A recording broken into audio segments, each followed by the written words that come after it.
नमस्कार. सुरुवात कुठून करायची? नदीची सुरुवात कुठून होते हा एक खूप मोठा प्रश्न आहे. ती पर्वतातून होते का समुद्रातून होते का आकाशातून होते का ढगातून होते? आकाशातली एक नवी नदी आत्ताच तिचा शोध झाला आहे, त्याला म्हणतात ॲटमॉस्फेरिक रिव्हर्स. पण एका घटनेने सुरुवात करते. अंदाजे 3 वर्षापूर्वी उत्तर कन्नडातल्या एका छोट्या गावात मी गेले होते. तिथे एका छोट्या नदीवर, जिचं नाव होतं शाल्मला, याच्यावरती एक धरण होणार होतं. म्हणजे एक छोटी गावात त्या शाल्मला ही अत्यंत सुंदर नदी आहे. तिच्या नदी पात्रामध्ये शिवलिंग कोरलेली आहेत. ती नदी, त्या नदीचे पात्र हे एक युनिव्हर्सिटी होतं. कोरीव कामाची युनिव्हर्सिटी एका नदीच्या पात्रात. मग त्या नदीच्या पात्रात शिवलिंग आहेत, नंदी आहेत, भक्त आहेत, नक्षीदार नदी आहे ती. तिथे पुढे एक धरण होणार होतं आणि त्या धरणावरती, त्या धरणाच्या विरोधात तिकडची काही लोक एकत्रित आली होती आणि त्यांनी मला सांगितलं होतं, तुम्ही या, आम्हाला याच्याबद्दल तुम्ही तुमचा अभ्यास काय आहे तो सांगा आणि आम्ही काय करू शकू याची आम्हाला माहिती द्या. मी तिथं गेले. मला असं वाटलं होतं की जनरली काय असतं, एक 8-10 उत्साही लोक असतात एकत्र आलेले आणि तसं असेल. पहिल्यांदा नदीचं दर्शन घेतलं आणि तिथून हळूहळू लोकांची गर्दी व्हायला लागली. पंडाल होता, जसं की गावजेवण आहे, लग्न आहे असं.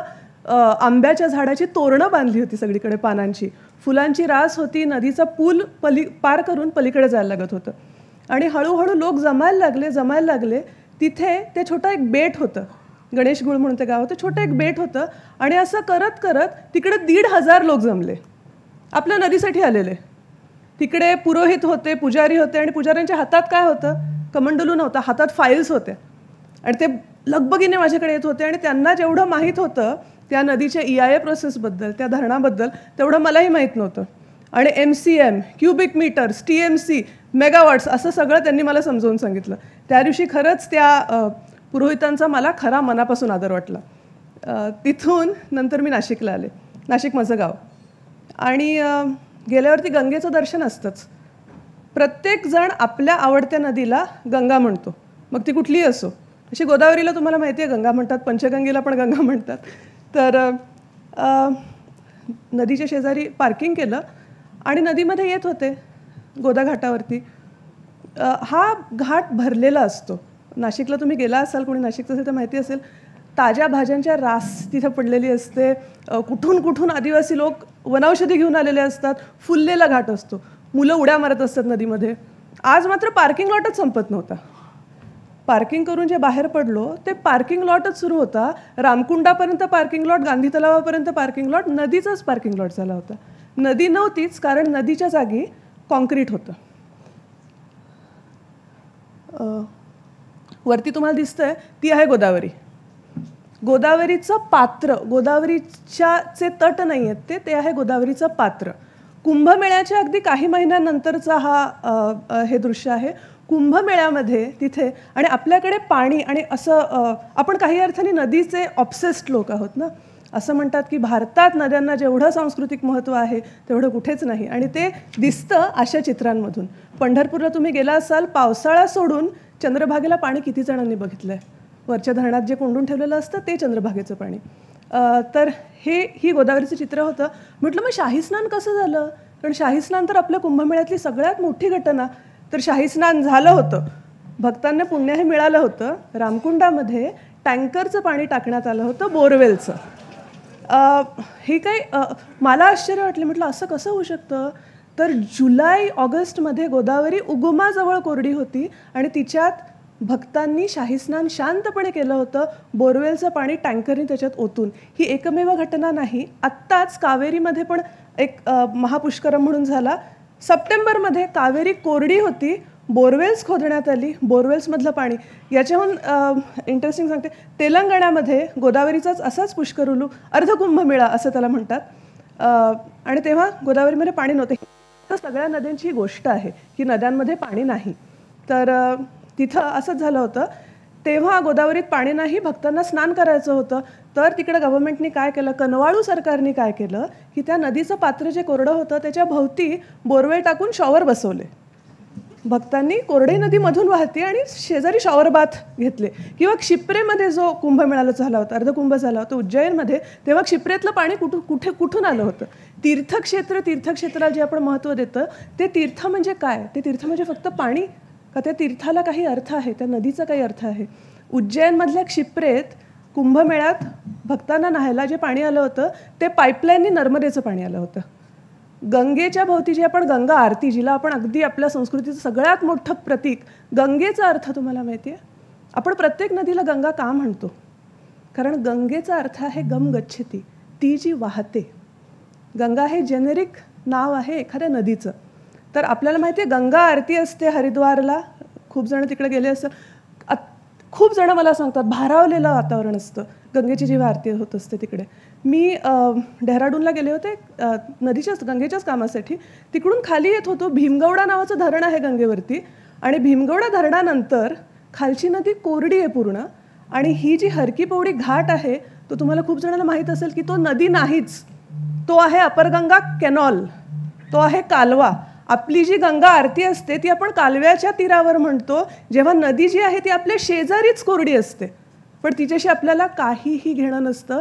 त्यामुळे सांस्कृतिक नदीचं महत्त्व, नदीला वाचवण्यात किती जबाबदार ठरलं आहे भारतातला, हा एक खूप मोठा प्रश्न आहे. पण फॉर द टाइम बिंग आपण ते बाजूला ठेवूया. मी गेली 7 वर्ष south Asia network on dams, reverse and people अशा लांबसडक नावाच्या संस्थेमध्ये काम करते. आणि आमची संस्था 98मध्ये फॉर्म झाली. आम्ही नद्यांवरती, धरणांवरती आणि त्यांच्या लोकसमूहांवरती आणि पर्यावरणावरती काय परिणाम होतो असा अत्यंत रुक्ष विषयावरती काम करतो. पण हे काम करता करता माझ्या आणि आमच्या कलिग्सच्या असं लक्षात येत गेलं की नदी हे रसायन फार अजब आहे. याला तुम्ही एका व्याख्येमध्ये पकडूच शकत नाही. सिंचन आहे का नदी? का जलविद्युत आहे? का शहरांसाठी पाणी पुरवठा करणारी ती एक सिस्टीम आहे? का शहरांचं मैला नेणारी ती एक सिस्टीम आहे? याची उत्तरं याहून खूप खूप वेगळी अशी नंतर मला थोडी सापडत गेली. आणि काय झालं मग की काम तर होतच राहिलं. खूप वेळेला खूप जण विचारतात की तुमचं काम किती पेसिमिस्टिक आहे, तुम्हाला कधी पेसिमिझम असं निगेटिव्ह हे वाटत नाही त्याच्यातून? तर अजिबातच वाटत नाही. कारण नदीच्या ज्या गोष्टी आहेत ते याच्याहून खूप मोठ्या आहेत. आणि कदाचित मी आज इथे आलेली आहे कामाबद्दल थोडंसं सांगायला, पण नद्यांची एक वेगळी ओळख, नदी म्हणजे नक्की काय याच्याबद्दल थोडंसं बोलायला. नदीचा अर्थ आपल्याला माहीत आहे. नदी म्हणजे नाद करणारी ती. तिच्या नावातच प्रवाह आहे, तिच्या नावातच वाहणे आहे. गंगा म्हणजे ती जी वाहते. रेवा, नर्मदेला मा रेवा, नर्मदेचं नाव आहे रेवा. रेवाचा अर्थ काय?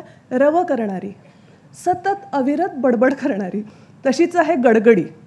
आणि हा प्रवाह नेहमी संथ, शहाणा, चांगला असा अजिबात नसतो. आसाममध्ये एक नदी आहे, तिचं नाव आहे पगलादिया. नंतर आहे पगला. नंतर बांगलादेशमध्ये एक अत्यंत मोठा पूर येतो ज्या नदीला, तिचं नाव आहे माथाभांगा. माथाभांगा म्हणजे डोईफोडी. आपल्याकडे पण एक डोईफोडी आहे. तशीच आहे दातपाडी, उरमोडी. अशा ही जी नावं आहेत तशीच गुजरातमध्ये एक सुखी आहे, एक भुकी आहे, एक उतावली आहे. ही जी नावं आहेत नद्यांची, ही सगळी तिच्या प्रवाहाशी जोडली गेली. बरं, ही आपल्याकडेच असं आहे का? जगभरात हे असं आहे. तुम्हाला माहिती आहे टिग्रिस, राईन, युफ्रेटिस, वायकाटो, यारा या सगळ्यांचा अर्थ आहे अविरत वाहणारे पाणी. आज आपल्या नद्यांची समस्या कुणालाही विचारली तर आपण पटकन सांगतो प्रदूषण, अतिक्रमण, वाळू उपसा.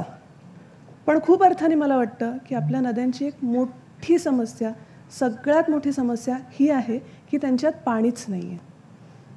नद्यांमधलं पाणी आपण संपवलं आहे आणि आता त्यातलं अगदी एक थेंबभरही पाणी नदीला द्यायला आपण तयार नाही आहोत, अजिबात तयार नाही आहोत. आम्ही बघतोय, आमचं काम त्या विषयाशी निगडीत आहे म्हणून बघतो, रोज बघतो की एक थेंब देखील नदीला देण्यात आपल्याला किती त्रास होतो, किती जण त्याविरुद्ध अगदी पोट तिडकीने भांडतात. बरं, ते असो. नदीच्या प्रवाहाबद्दल बोलूया की प्रवाह म्हणजे काय?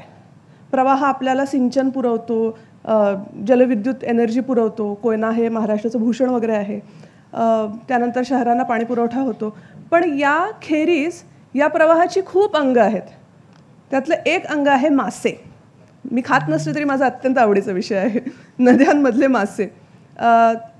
आणि काही काही मासे असतात त्यांची स्वतःच्या गोष्टी असतात, जसं की महासीर मासा, ज्याला आपण नेहमी विष्णूचा मीनावतारामध्ये जो माशाचं चित्र असतं मंदिरांमध्ये तो महासीर असतो. महासीर म्हणजे पाण्यातला वाघ. त्याला जे वाघाला जंगलात प्रोटेक्शन आहे तेच महासीरला पाण्यात प्रोटेक्शन आहे.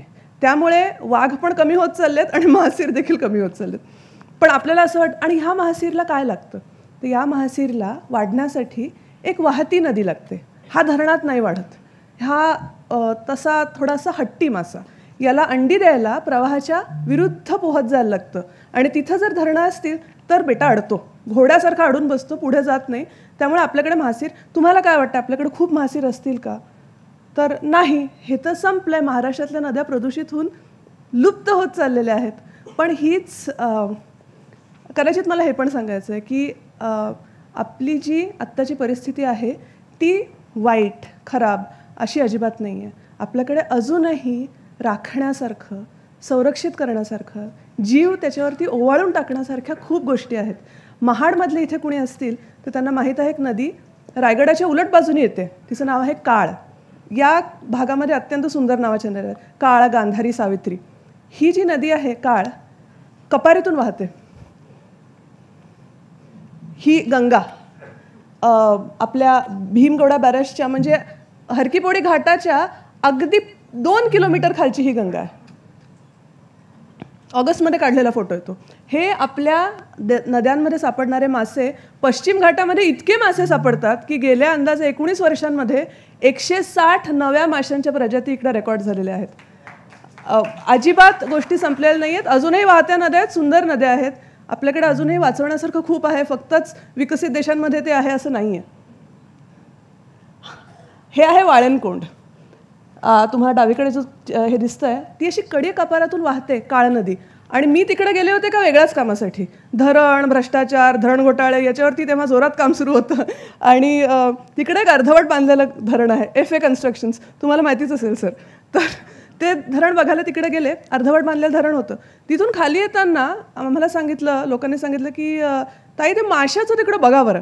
मग मासे म्हटल्यावर आमचे कान टवकारले. म्हटलं नक्की जाऊन बघतो. काय होतं हे मंदिर, अतिशय गरीब छोटंसं मंदिर इथं तुम्हाला दिसतंय. तरी आत्ता त्याच्यावरती छप्पर आलं आहे, नाही तर आकाशाला उघडं मंदिर आहे. हे वरदायिनी मातेचं. कोण ही वरदायिनी माता, तिचं कुठल्या दुर्गा याच्या कुणाशी देणं नाही. ही एक तिकडची लोकदैवत आहे. आणि ती कुणाची संरक्षण करती आहे, तर तिकडच्या माशांची संरक्षण करती आहे. मी तिकडे गेले आणि त्या पुजाऱ्याला म्हटलं की काय इथं माशाचं तीर्थ म्हणजे काय म्हणतात त्याला. तर तो म्हणाला थांबा. पुजारी, तिची मुलगी उभी आहे तिथे उभा होता, ही दिसते तुम्हाला.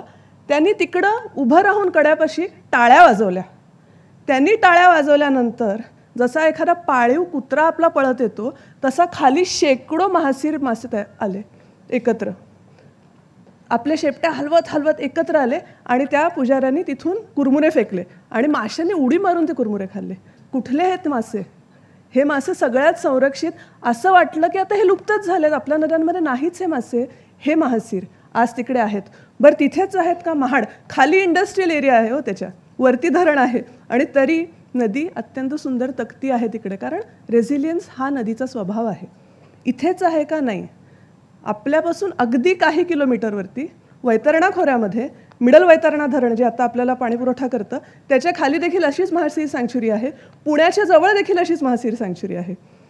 विदर्भामध्ये देवडोह आहेत जिथे मासेमारी करणं हे वर्ज्य असतं. आणि हे कोण करतं तर तिकडचे आदिवासी गोंड लोक, त्यांचे देवडोह असतात जिथे मासे पिढ्यानपिढ्या वाढतात. आणि मासे हे काय असतात? हे काय नुसतेच मासे आहेत का? की मला मासे का आवडतात? कारण ते प्रतीक आहेत. ते एका जिवंत वाहत्या खऱ्या नदीचे प्रतीक आहेत. त्याच्यात खोट नाही होऊ शकत. धरणातले मासे वेगळे आणि नदीमधले मासे वेगळे. मॅस्कॉट्स म्हणतो आम्ही त्यांना. तर आणि हे जे मासे याच्यातलाच असा एक प्रकार. बरं तुम्हाला गोदावरीची एक गंमत सांगते. गोदावरी खोऱ्यामध्ये मागच्याच वर्षी ज्या गोदावरी खोऱ्यातल्या थेंबा थेंबासाठी आपल्यामध्ये युद्ध पेटली होती. मी त्या दुष्काळामध्ये मराठवाड्यात आणि औरंगाबाद या भागामध्ये खूप हिंडले होते. मी बघितलं होतं की अगदी एक नाशिक, नगर, औरंगाबादमध्ये जे गोदावरीच्या पाण्यासाठी तंटे झाले ते भारतामध्ये पहिला असं उदाहरण होतं की आपण कर्नाटक तामिळनाडूमधले तंटे ऐकलेले आहेत, आपण महाराष्ट्र कर्नाटकातले तंटे ऐकलेले आहेत. अहो, राज्यातल्या राज्यात सुप्रीम कोर्टपर्यंत जी पाण्यासाठी भांडणं जातात त्यातला हा एक भाग होता. आणि या गोदावरीत, ज्या गोदावरीतून गाडी आपण घेऊन जाऊ शकतो, या गोदावरीत देखील 3 नवे माशाचे स्पीशी मागच्या वर्षी डिस्कवर झालेले आहेत. किती रेझिलियन्स आहे नदीमध्ये ॲक्च्युली आत्तासुद्धा जिवंत. या गोदावरीमध्ये नांदेडजवळ एक झिंगा सापडायचा, मोठाच्या मोठा झिंगा. तर आम्ही अभ्यास केला की हा झिंगा येतो कुठून. हा झिंगा 600 किलोमीटर अंतर प्रवाहाच्या विरुद्ध पार करत समुद्रातून नांदेडपर्यंत येतो आणि तिकडच्या धरणाशी मात्र येऊन हारून थांबून जातो, पुढे जात नाही तिथून. तर असेच हे मासे हे नदीचे प्रतीक आहेत, वाहते मासे. मी तुम्हाला सांगितलं महासीर असं काही शेकडो किलोमीटर वाहतो, पोहत जातो. एक दुसरा मासा आहे, काही लोकांनी कदाचित त्याचं नाव ऐकलं असेल, त्याचं नाव आहे हिल्सा. बंगाल्यांचा अत्यंत लाडका मासा, त्यांची संस्कृती हिल्सावर आधारित आहे असं म्हटलं तरी प्रत्येकाच्या गोष्टीमध्ये हिल्साचे एक तरी उल्लेख असतोच.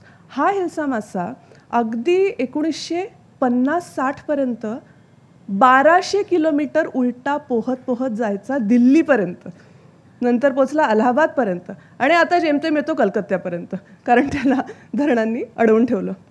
हाच हिल्सा सापडतो सिंधू नदीमध्ये, तिचीच गंगेचीच बहीण. जिओलॉजिकली बघितलं तर गंगा आणि सिंधू एकाच काळात तयार झाल्या आणि सिंधूत देखील हाच हिल्सा सापडतो. तिथं त्याला म्हणतात पल्ला. प्रत्येक नदीचं आपलं असं वाहन आहे. गंगेचं वाहन आहे मकर, यमुनेचं वाहन आहे हळूहळू चालणारं संथ गतीचं, यमुनेसारख्या संथ गतीचं कासव. तसंच सिंधूचा वाहन आहे हिल्सा. सिंधूचा आपला एक देव आहे झुलेलाल. तुम्ही कदाचित त्याचं नाव ऐकलं असेल. झुलेलाल कोण हो, कुणाचा देव? सिंधींचा देव, मुसलमानांचा देव, हिंदूंचा देव, शियांचा देव, सुन्नींचा देव. या झुलेलाल या बाबांनी, पांढऱ्या दाढीच्या बाबांनी आपली सगळी समीकरणं पूर्ण खोटी पाडली आहेत. झुलेलाल आहे सिंधूचा देव आणि सिंधू नदी ही सगळ्या संस्कृतींना एकत्र आणते. संगम का महत्त्वाचे? संगमाला आपल्याकडे महत्त्व होतं ते ती 2 संस्कृती वाहत एकत्र येतात म्हणून महत्त्व होतं. त्याला एक नुसतंच तीर्थ म्हणून महत्त्व नव्हतं. तर तिथे हा हिल्सा सापडतो आणि आता जसं जसं सिंधूचं पाणी कमी कमी होत गेलं तसं तसं या हिल्साच्या गोष्टी देखील कमी कमी होत गेल्या. याच्यावरती, या हिल्साच्यावरती, प्रवाहावरती अजून वाहतात म्हणजे होड्या. तुम्हाला मी होड्यांची काही चित्र दाखवते. बंगालमध्ये अंदाजे 35 प्रकारच्या होड्या आहेत नदीतल्या. त्यांच्या प्रत्येकाचं इंजिनिअरिंग वेगवेगळं. अशा होड्यांचे अंदाजे 35 प्रकार. रवींद्रनाथांनी गीतांजलीचं जे ट्रान्सलेशन केलं हे पद्मा नावाच्या त्यांच्या होडीत बसून केलं. इकडचे जे नाविक आहेत त्यांची आपली संस्कृती आहे, त्यांचं आपलं गाण्याचं जॉनर आहे. तुम्ही खूप वेळेला सलील चौधरींचं किंवा SD बर्मनचं जेव्हा गीता ऐकता, ओरे माझी किंवा मोरे साजन है उस पार, त्या गाण्यांना म्हणतात भाती आली.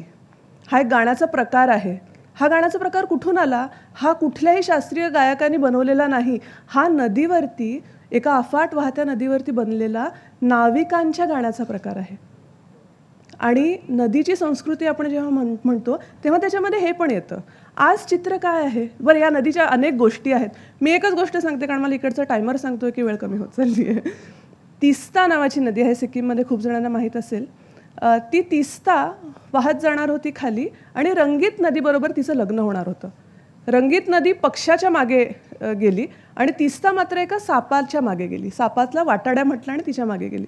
तीस्ता नागमोडी वळणं घेत गेली, रंगीत मात्र धबधबे घेत गेला आणि रंगीत उशिरा पोचला, तीस्ता लवकर पोचली आणि रंगीत भयंकर चिडला आणि त्याने तिकडून पाठ फिरवली. मग तीस्त्याने त्याला मनवलं आणि मग त्यांचा तिकडं संगम झाला. ही जी तीस्ता आहे, जिच्या भोवती एक अख्खी लोकसंस्कृती आहे निर्माण झालेली, या तीस्ता नदीचं तुम्ही जर आत्ताचं रूप बघितलं, तिच्यावरती 44 जलविद्युत प्रकल्प प्लॅन्ड आहेत. हे जर सगळेच्याच, त्याच्यातले 7 प्रकल्प झालेले आहेत, हे जर सगळेच्या सगळे प्रकल्प कार्यान्वित झाले तर तीस्ता ही फक्त बोगदे आणि कालवे याच्यातूनच वाहणार. मध्ये नदीला कुठलीही वाहण्याचं वाटच नाही आहे. इथं तुम्हाला दिसतं हे जे सगळे टनेल्स आहेत, मधल्या नदीला पूर्णपणे आपण बायपास केलेलं आहे. ही बसपा म्हणून नदी आहे. तर हीच गोष्ट आहे नर्मदेची. नर्मदा देखील आता तुम्हाला माहीत असेल समुद्रास मिळत नाही. तिथलं समुद्राचं खारं पाणी आत यायला लागलेलं आहे आणि फक्त दहेजचा इंडस्ट्रियल एरिया खूप आवाज करतो म्हणून त्याच्यावर आता काही सोल्युशन्स येत आहेत. कृष्णा नदी, आपली एवढी आपल्या महाराष्ट्राचं सांस्कृतिक प्रतीक कृष्णा, समुद्राला मिळत नाही. आजच मिळत नाही असं नाही, गेले काही दशकं कृष्णा समुद्राला मिळत नाही. एका संस्कृतीसाठी, एका देशासाठी ही ट्रॅजेडी आहे आणि त्याचा त्या स्तरावरती विचार व्हायला पाहिजे. तसं आपल्याकडे होत नाही. गोदावरी समुद्राला खूप कमी मिळते, त्यामुळे समुद्र आत येऊन गोदावरीचा गाळ खातो. कावेरी असं म्हणतात की इट्स अ डिस्ट्रेस इयर, कावेरीचं पाणी शेअरिंग कर्नाटक तामिळनाडूमधलं, तेव्हा असं म्हणतात की it's a distress year either for Tamil Nadu or for Karnataka, but it's always a distress year for Kaveri, कारण कावेरीत पाणी आपण कधीच सोडत नाही. कावेरी ही नेहमीच कोरडी राहते. यावरती आम्ही काम करतो. या संकल्पनेला म्हणतात पर्यावरणीय प्रवाह, म्हणजे धरणं असावीत, जी धरणं लॉजिकल आहेत ती असावीत आणि त्यांच्यामधून नदीसाठी पाणी सोडण्यात यावं. याच्यावरती आम्ही अभ्यास करतो. नदीला नक्की किती पाण्याची गरज आहे, किती सोडता येऊ शकतं, कुठून कुठून आपण ते पाणी गोळा करून सोडू शकतो, याच्यावरती तो अभ्यास होतो. प्रत्येक थेंबासाठी भयंकर त्याच्यामध्ये वाद असतात. मी महाराष्ट्र राज्याच्या या एक कमिटीचे सदस्य होते, ज्या कमिटीमध्ये सगळे लोक येऊन फक्त हे कसं शक्य नाही हे पटवून देत होते. महाराष्ट्र राज्याचं जे पर्यावरण खातं होतं त्यातले जे अधिकारी होते ते त्यातल्या एकाही मीटिंगला आले नाहीत. तर पण काम सुरू आहे. हळूहळू याच्यात बदल होतोय. आत्ता आपण सरकारने घेतलेली हे अशी आहे की 20% पाणी हे नदीला आपण सोडणार. आत्ता तरी या गोष्टी कागदावर आहेत, हळूहळू त्या सत्यतेत उतरतील. तुम्ही आम्ही जर त्याच्यावरती गव्हर्नन्सवरती काम केलं तर या गोष्टी खऱ्या होऊ शकतात. शेवटी सांगायचा मुद्दा एवढाच की प्रत्येकजण नदीसाठी रस्त्यावर येऊ शकतो असं नाही, प्रत्येक जणाने तसं करावं असं देखील अपेक्षित नाही. आपण इंडिव्हिज्युअल पातळीवर करतोच, पाणी कमी घेतो, विसळायला पाणी कमी वापरतो, पण खरे मोठे बदल हे या छोट्या गोष्टीतून होणं अवघड आहे. आपला खरा मोठा प्रॉब्लेम गव्हर्नन्सचा आहे आणि हा जो गव्हर्नन्सचा मुद्दा आहे तो गव्हर्नमेंट पुरता मर्यादित नाही आहे. Governance is more about citizens than it is about the government. जेव्हा आपण त्याच्यात उतरू, जेव्हा आपण बघू की आपला सुवेज ट्रीटमेंट प्लांट चालतो का, मुंबईला आत्ता जी 12 धरणं प्रस्तावित आहेत ती मुंबईसाठी खरंच गरजेची आहेत का, आपण ज्या पश्चिम घाटातल्या नद्या मुंबईसाठी मारतोय ते खरंच गरजेचं आहे का. मुंबई अंदाजे 800 मिलियन लिटर्स पर डे पाणी वाया घालवते, आपल्याला माहितीच नाही ते कुठं जातं. वाया घालवण्याच्या पलीकडे आपल्याला माहितीच नाही की 800 मिलियन लिटर्स पाणी प्रतिदिन कुठे जातं. 800 मिलियन लिटर्स पाणी म्हणजे 2 मध्यवैतरणा धरणं. जे पाणी आपल्याला आत्ता येतं, आपला स्टँडर्ड आहे 200 litre per person per day, आणि मिडल वैतरणामधले जे विस्थापित आदिवासी आहेत त्यांना 10 लिटर पाणी पण मिळत नाही. स्वतः विस्थापित होऊन मी तिकडे गेलेले आहे आणि त्यांच्याशी बोललेले आहे. 5-5 किलोमीटर बायकांना पाणी आणण्यासाठी जायला लागतं. त्यामुळे आपल्याकडचे प्रॉब्लेम्स मोठे आहेत, आपल्याकडचे सोल्युशन्स देखील आहेत, पण ती सोल्युशन्स ही गव्हर्नन्समध्ये जास्त आहेत. आपण त्याच्यामध्ये सक्रियतेने भाग घेणं अत्यंत गरजेचं आहे. मी लहान होते तेव्हा गोदावरीच्या पाण्याला वास येत होता. 6वीत होते मी, आणि मला वडिलांनी सांगितलं की जा बघून ये. मला वडील सांगायचे, मी करायचे तेव्हा. तर मी गेले तेव्हा दिसलं की पंपिंग स्टेशनच्या वर एक म्हैस मेली होती, तिथून आम्ही पाणी घेत होतो पिण्याचं, नाशिक शहर. बाबांनी मला सांगितलं तू पोल्युशन कंट्रोल बोर्डला फोन कर आणि त्यांना सांग. मी त्यांना फोन केला तेव्हा प्रदूषण नियंत्रणाच्या अधिकारी बाईने मला विचारलं तुम्ही कोण बोलताय. मी घाबरले. मी बाबाला विचारलं मी कोण बोलतेय. बाबा म्हणाला तू सांग की तू एक नागरिक बोलतेस. आणि मी त्यांना सांगितलं की मी एक नागरिक बोलते आणि असं असं झालं. तर नंतर ते साफ करण्यात आलं. पण मला एवढंच वाटतं की आपण नद्यांना वाचवण्यासाठी फार काही करण्याची गरज नाही आहे. आपण रिस्पॉन्सिबली आपलं नागरिकत्व जरी बजावलं तरी आपल्या नद्या वाचू शकतील. धन्यवाद. थँक्यू.